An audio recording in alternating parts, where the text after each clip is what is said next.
네, 지난주에 동영상을 찍었는데 굉장히 멀리 잡혀가지고 얼굴을 잘 모르게 이렇게 돼 있었는데 또 이번 주 모르겠습니다. 네, 수고합니다. 네.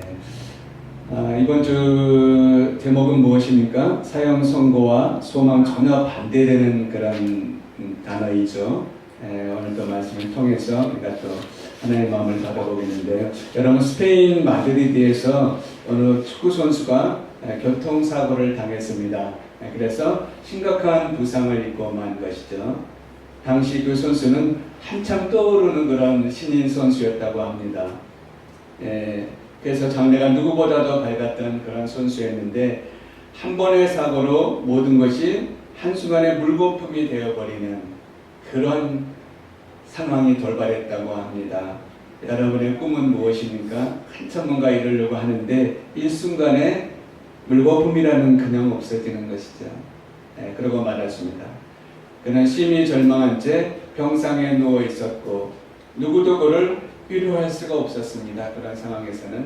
그리고 그 또한 어떤 말에도 관심을 기울이지 않았습니다. 아무리 누가 와서 무슨 얘기를 해도 안 들리는 것이죠.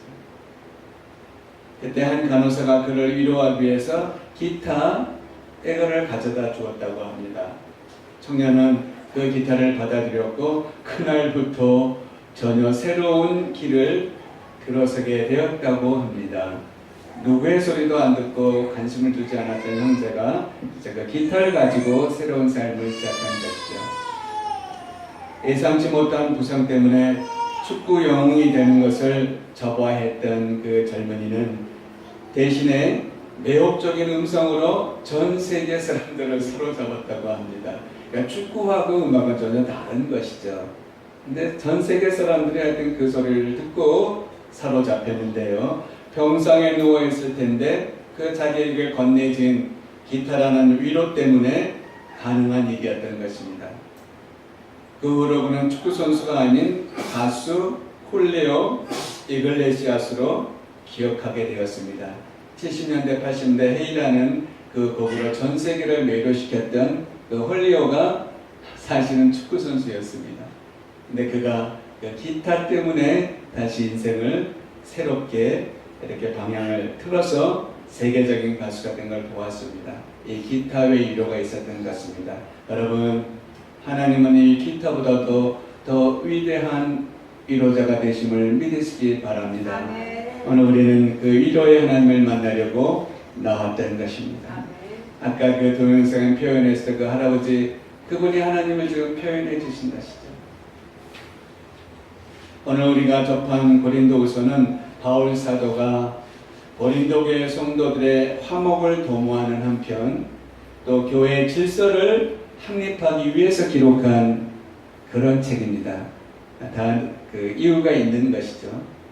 바울은 2차 전도여행 당시에 AD 51년이 됐습니다. 그러니까 51살이었죠. 그때 고린도 교회를 세우고 1년 6개월 동안 그 교회에서 목회를 하였습니다. 이렇게 많은 교회를 섬겨했기 때문에 한 교회에 오랫동안 있지 않았던 것 같아요. 1년 6개월은 좀 짧은 것입니다.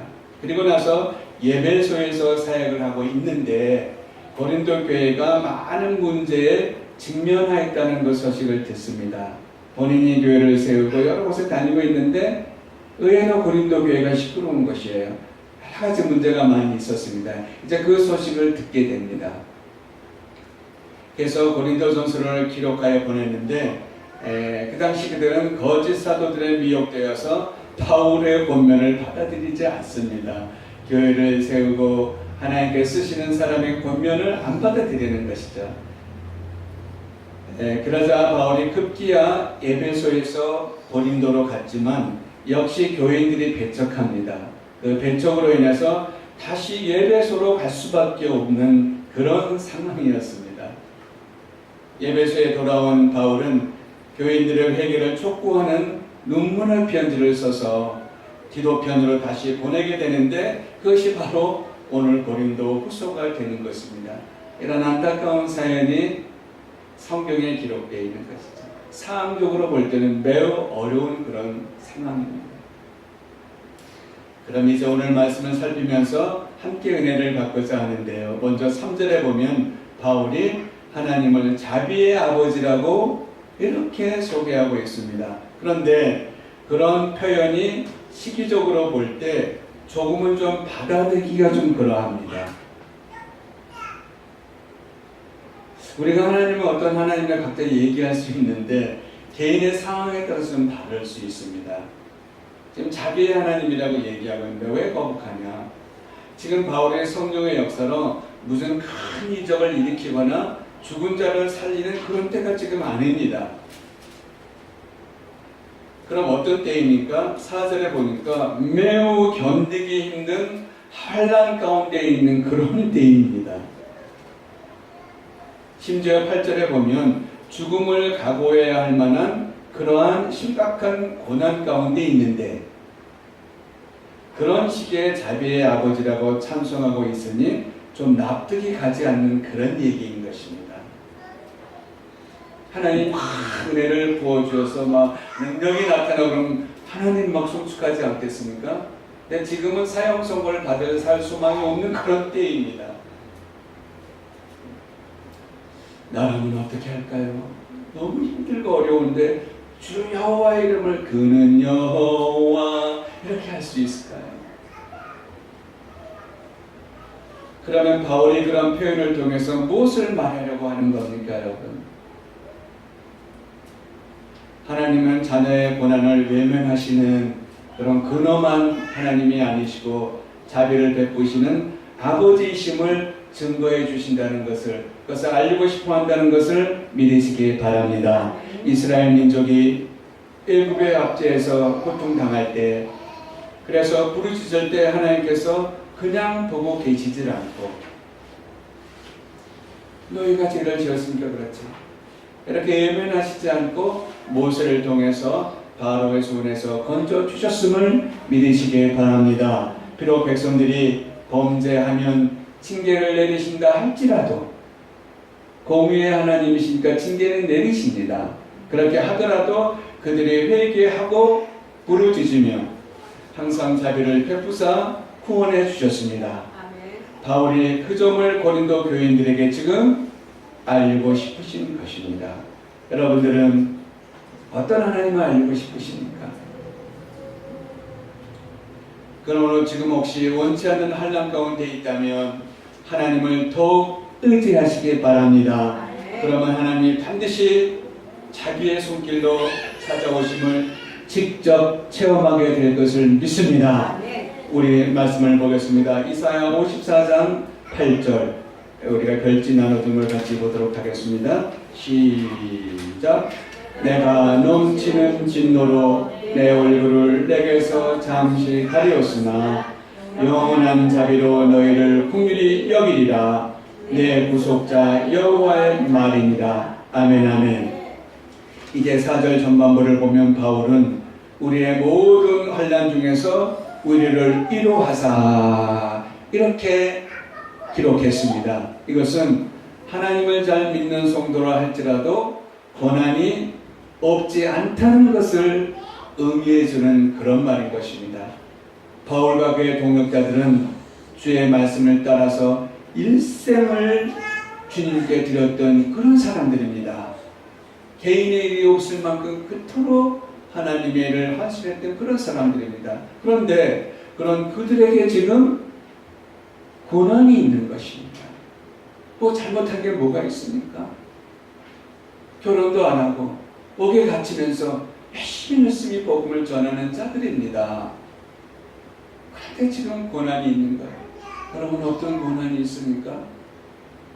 뭐 상대적인 고난입니까? 뭡니까? 근데 이들에게 있는 것이에요. 있는 정도가 아니라 살 소망이 끊어질 정도의 큰 환난이었습니다.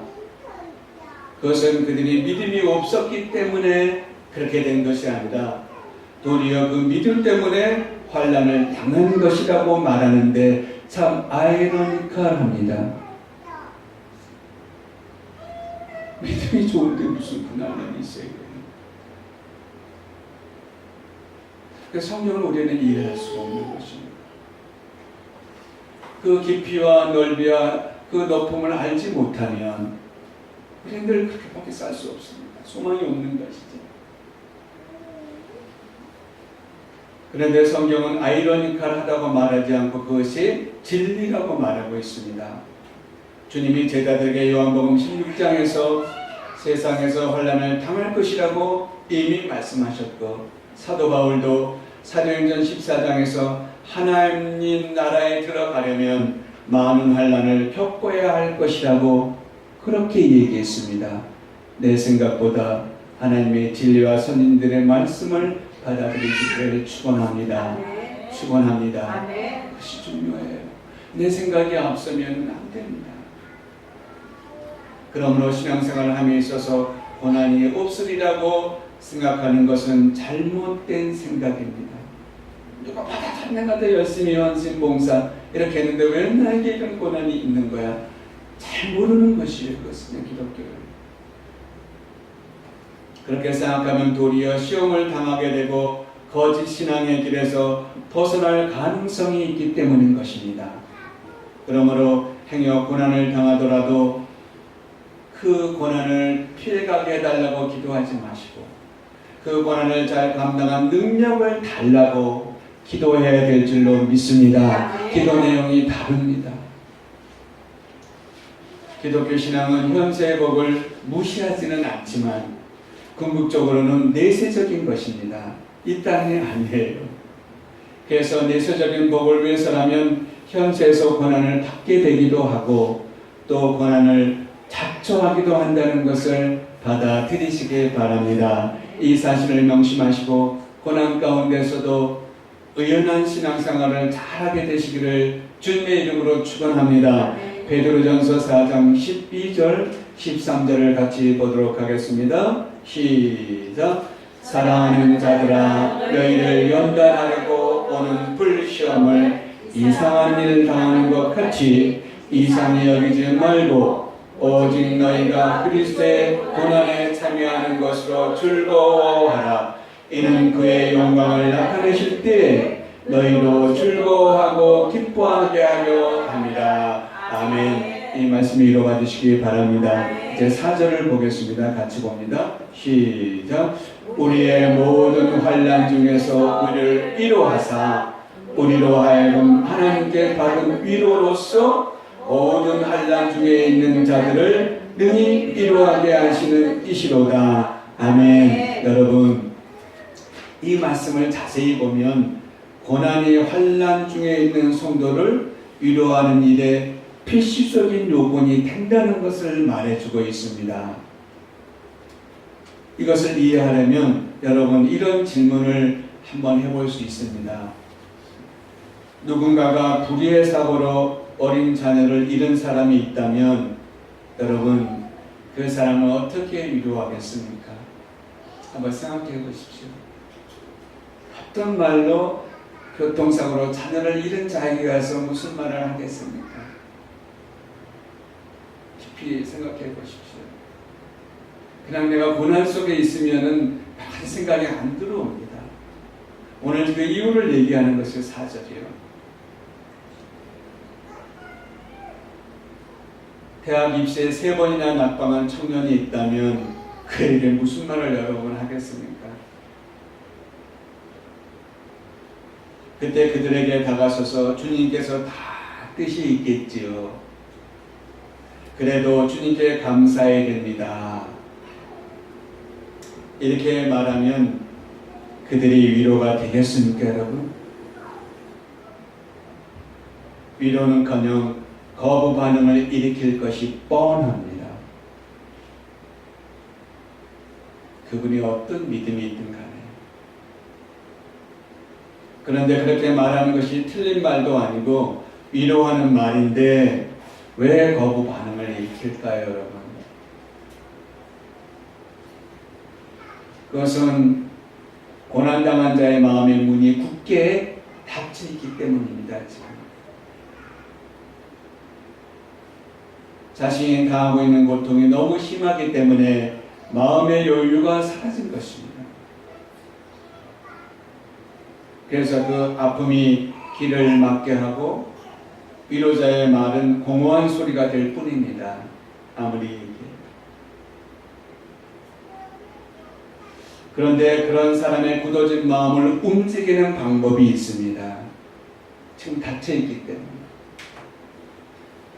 그 사람보다 더 심한 고난을 겪은 사람이 자신의 경험을 이야기하면서 위로하는 것입니다.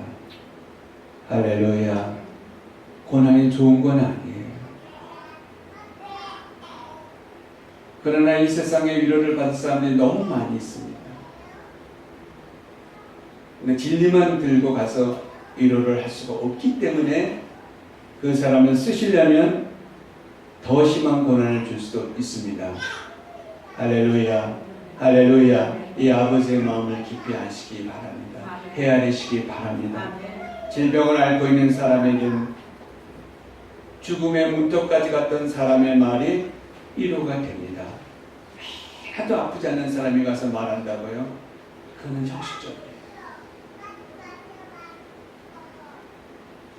저희들이 1대1 양육하는 이유 중에 하나도 그겁니다. 이 세상에 너무나 그런 사람들이 많아요. 하나님이 그런 사람을 변화시키기가 너무 힘들어요.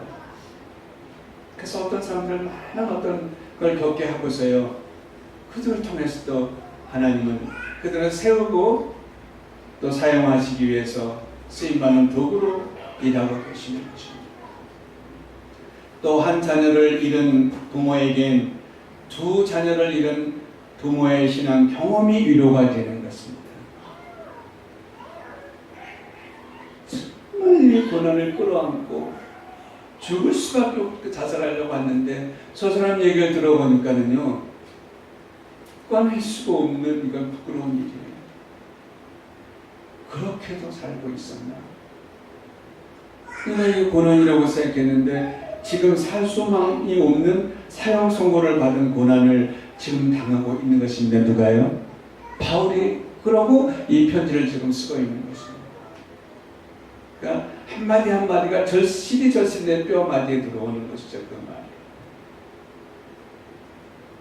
그런데 인간이 겪을 수 있는 고난을 다 몸소 채우려 하신 분이 바로 예수님이심을 믿으십시오. 그래서 예수님을 바라보는 것 자체가 고난당하는 성도들에게 위로가 되실 줄 믿습니다.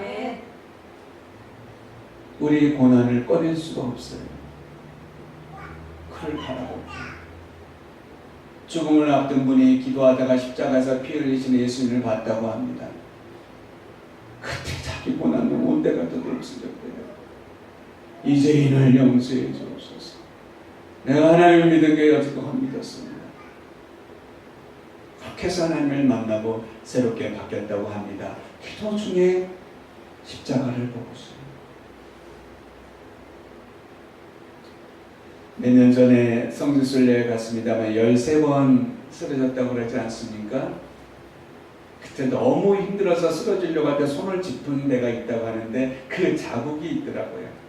사람들은 거기서 막 기념사진을 찍는다고 난리인데 내 자녀가 죽으러 가다가 힘들어서 쓰러지다가 그걸 만졌던데 그 자리에 사람들이 와서 사진을 찍는다고 한번 생각해 보십시오. 마음이 찢어질 것입니다.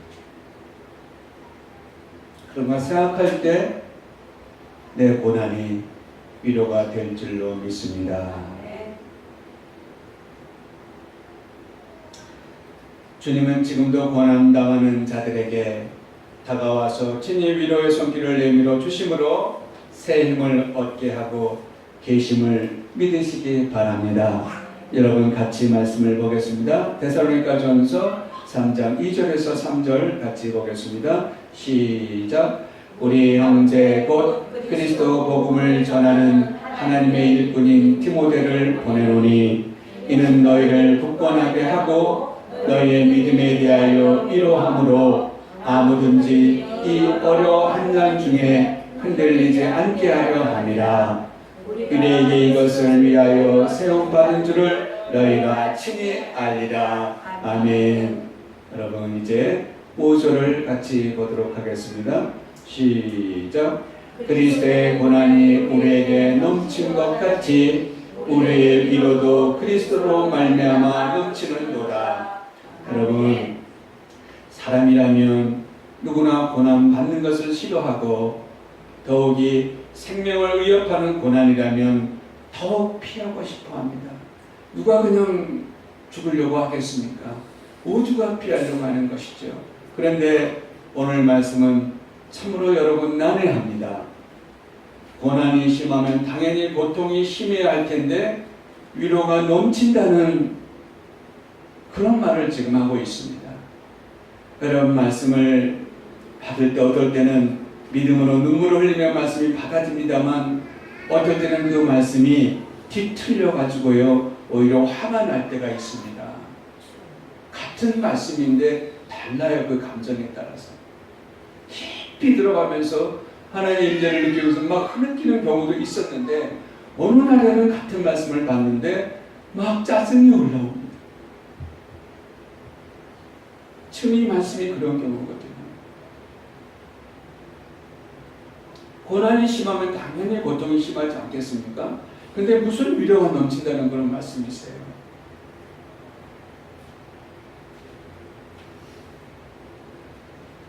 다니엘서에 보면 다니엘의 세 친구가 믿음을 지키려 하다가 풀무불에 들어가는 심각한 고난을 겪게 됩니다. 그냥 한마디만 하면 높은 자리에 해준다고 그랬거든요. 그거 높은 자리에 가서 하나님을 전파하면 안 되겠습니까, 여러분? 근데 풀무불에 들어간다는 것은 소금에 튀기듯이 그보다 더한 700도라고 합니다. 영화에서는 뭐 그렇게 나왔을지 모르겠습니다만 우리는 70도만 돼도 들어가지 않으려고 하는 것이죠.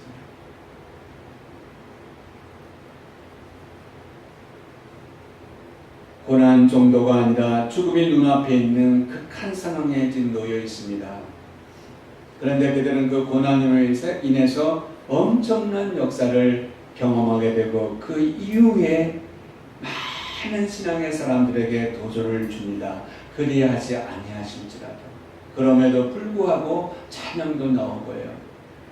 많은 분들에게 도전을 주는 그런 역사를 이루고 맙니다. 그들을 집어넣었던 사람들은 극렬히 타는 그 풀무불에 의해서 타서 죽어버립니다. 그러나 세 친구는 머리털 하나도 상하지 않았음을 믿으시기 바랍니다. 아멘. 하나님 살아계십니다. 아멘. 어떻게 700조인데 머리털 하나? 근데 그들을 죽여야 된다는 다 불태 죽었거든요. 이런 일이 있었던 것입니다. 그러나 여러분, 그건 나중에 있는 일이고요. 지금 내가 거기 뛰어들어가면 죽는다. 이 고난을 먼저 생각해 보십시오. 그 심한 고난입니다. 근데 이 말씀이, 바울의 말씀이 그제서야 좀 이해가 되는 것입니다. 넘치는 위로가 될 줄로 믿노라. 이스라엘뿐만이 아니라 살아계심을 전 세계인들에게 보여주었습니다. 아멘, 아멘. 얼마나 위로가 넘치는 모습인지 모릅니다. 우리 주님의 위로가 위와 같으심을 믿으시기 바랍니다. 어떻게 나의 백성인데 그냥 넘어가겠습니까? 그 때가 우리 때와 다를 뿐이지 반드시 넘치는 위로로 다가와 주실 줄로 믿습니다. 오늘 말씀에 보면 환난이나 고난이라는 말이 여러분 6번 사용됩니다. 그런데요, 위로라는 단어를 살펴보니까 무려 10번이 나옵니다, 여러분. 이것은 믿음으로 인해 고난을 한 번 받으면 그리스도의 위로는 2배로 임한다는 것을 암시해주고 있습니다. 아멘. 할렐루야. 아멘. 고난 자체만 보지 마십시오. 고난을 당해본 사람이 또 그 위로를 알게 됩니다. 그러면 이제부터는 고난을 두려워하거나 그냥 피하려고만 하지 마시기 바랍니다. 그 고난 속에 그보다 더 큰 위로가 있음을 믿으십시오. 이제 이사 49장 13절을 같이 보도록 하겠습니다. 시작. 하늘이여 노래하라. 땅이여 기뻐하라. 산들이여 즐거이 노래하라. 여호와가 그 백성을 위로하였은즉 그 고난당한 자를 긍휼히 여길 것임이니라. 아멘 아멘. 여러분 이런 말씀들을 일터에 붙여놓으시고 아니면 집에 화장실에도 붙여놓으시고요. 늘 위로를 받으시기를 주님의 이름으로 축원합니다. 이제 8절과 9절에 보면 아시아에서 당한 환난이 나옵니다. 그 환난에 대한 바울의 태도가 나오는데 여러분 어떤 태도였습니까? 9절 후반부를 한번 보겠습니다. 시작. 우리로 자기를 의뢰하지 말고 오직 죽은 자를 빨리 살리는 하나님만 의뢰하게 하려 하십니다. 아멘. 여러분 어떻게 이런 말이 나올까요? 바울은 키로 잡고 대머리고요. 일적으로 볼 곳은 없어요. 그런데 한마디가 이렇게 생명의 말을 합니다. 극심한 그런 환난에서 이런 말이 나옵니다. 흔히 사람들은 좀 형통하거나 자신의 능력이 다른 사람보다 좀 나타나게 될 때 하나님보다 자기를 의지하기가 쉽습니다. 그렇게 볼 때 혈통이나 신분, 능력 면에서 바울은 분명 자신을 의지할 만한 소지가 충분했습니다. 대단했습니다. 그 자신을 외적으로 볼 때. 그래서 하나님은 바울에게서 사형 선고와 같은 극한 권한을 주심으로써 오직 하나님만 의지하게 했음을 믿으시기 바랍니다. 사형 선고만 준데 그치지 않았어요. 그걸 통해서 하시고자 하는 계획이 있었습니다. 나에게 펼쳐진 이것은 그 자체만 있는 것이 아니라 그 뒤에 준비된 것이 있다는 것을 믿으시기 바랍니다. 마찬가지 나에게 주어지는 견디기 어려운 고난과 환난은 오직 주님만을 의지하게 하기 위해서 하나님이 내려주신 처방임을 믿으시기 바랍니다. 그 처방을 오늘 잘 받고 가십시오. 약이 쓰다고 던져버리면 안 돼요. 의사가 전문가입니다. 일단 처방을 내려주면은 이 약은 쓰네. 그리고 왜 이렇게 양 사이즈가 커? 이런 얘기 하지 마시고 그냥 복용하시기 바랍니다. 그것이 지혜로운 사람이에요.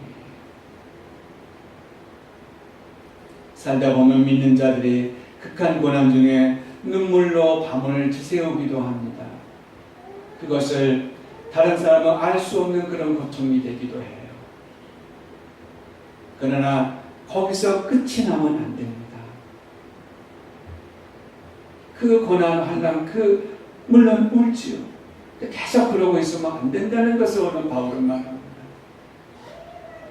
그 시간과 상황을 주님을 의지하는 법을 배우는 값진 기회로 삼아야 될 줄로 믿습니다. 그러기 위해서는 내 한계를 인정하고 내가 의지했던 모든 것을 속히 버려야 합니다. 그리고 바로 무릎 꿇고 주님, 이제 내가 오직 주를 의뢰하나이다 라고 고백해야 될 줄로 믿습니다. 하나님은 그 시간을 많이 기다리셔요. 이제 내가 깨달았나이다. 내가 할 수 있는 것이 아무것도 없습니다. 이제 내가 두 손 들고 주께 나아가나이다. 저를 건져 주옵소서.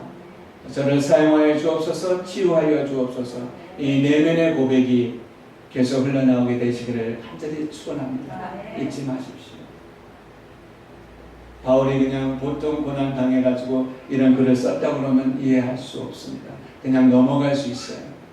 그러나 지금 사형 선고, 그 상에 놓인 환난 가운데 하는 말입니다. 우리 시편 119장 71절을 보겠습니다. 주님이 주신 말씀입니다. 여러분 읽어하십니다. 시작. 그 다음 겁니다. 시작. 고난당한 것이 없습니까? 제가 읽어드리겠습니다. 고난당한 것이 내게 유익이라 이로 인하여 내가 주의 일례를 배우게 되었나이다. 아멘 아멘. 이 고백이 우리 성도님들의 고백이 되시기를 또 남 앞에 증거하는 선포가 되시기를 주님의 이름으로 소원합니다. 이제 10절을 보도록 하겠습니다. 시작. 그가 이같이 큰 사망에서 우리를 건지셨고 또 건지실 것이며 이후에도 건지시기를 그에게 바라보라. 아멘. 바울이 이런 고백을 할 수 있었던 것은 하나님께서 죽은 자를 다시 살리실 것이라는 믿음이 있었기 때문인 것입니다. 할렐루야. 죽은 자를 다시 살리시는 그 믿음이 있었다는 것이에요. 기독교 초기 로마 황제의 박해 속에서 죽음을 맞이한 폴리갑이라는 사람이 있습니다. 첫 번째 그런 순교자입니다. 초대교회 그 스테반 이후에 재판관이 이렇게 얘기합니다. 그 죽음의 현장에서요. 거짓말이라도 좋으니까 예수를 안 믿겠다라고 한마디만 하면 풀어주겠다. 이렇게 얘기했습니다. 우리가 막 핍박을 받을 때 있지 않겠어요? 예수님 믿는데요. 그때 어떤 말이 임할 것입니다. 네가 이렇게 하면 내가 어떻게 하겠다. 거짓말이라도 좋으니까 그냥 한마디라도 해라. 그때 이제 살아서 주님의 일을 도할 수 있는 유일한 기회가 찾아왔구나. 저는 말씀을 준비하다가 그게 먼저 떠올랐어요. 저의 이런 아직 그런 믿음 없는 모습입니다. 우리는 타협하기 쉽거든요. 지금 한참 전도할 때 이렇게 죽어버리면 하나님의 손이 아닙니까? 지금 이 기회를 줬으니까 재판관을 내가 전도하려면 내가 이 기회를 잘 통과해서 주님이 주시는 기회로 알고 여러분 해석이 이렇게 다를 수 있어요. 본문을 아침에 큐티하고요. 그 본문 해석을 엉뚱하게 할 수도 있습니다. 그때 그날의 감정 상태에 따라서 얼마나 그럴듯합니까? 하나님께서 지금 기회를 주신 거야. 천사를 보내주신 거야. 이 재판관이 도구로 사용되지만 하나님 지금 기회를 주신 거야. 앞으로 더 할 일이 너무 많다. 이 수많은 재판관 같은 사람들 내가 살려야 된다. 이렇게 해석이 되는 것입니다. 여러분 성도님들.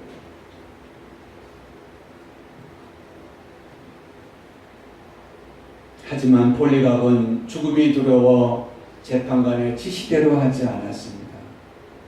그것이 두려운 것이 아니었어요. 죽는 것이 두려운 것이 아니었어요. 지난주 오후에 한 분의 얘기를 들으면서 많은 감동을 받았습니다. 그렇게 핍박을 받아도 주를 부인하지 않고 있다는 그 모습. 오늘 말씀 좀 꼬바롭 됩니다.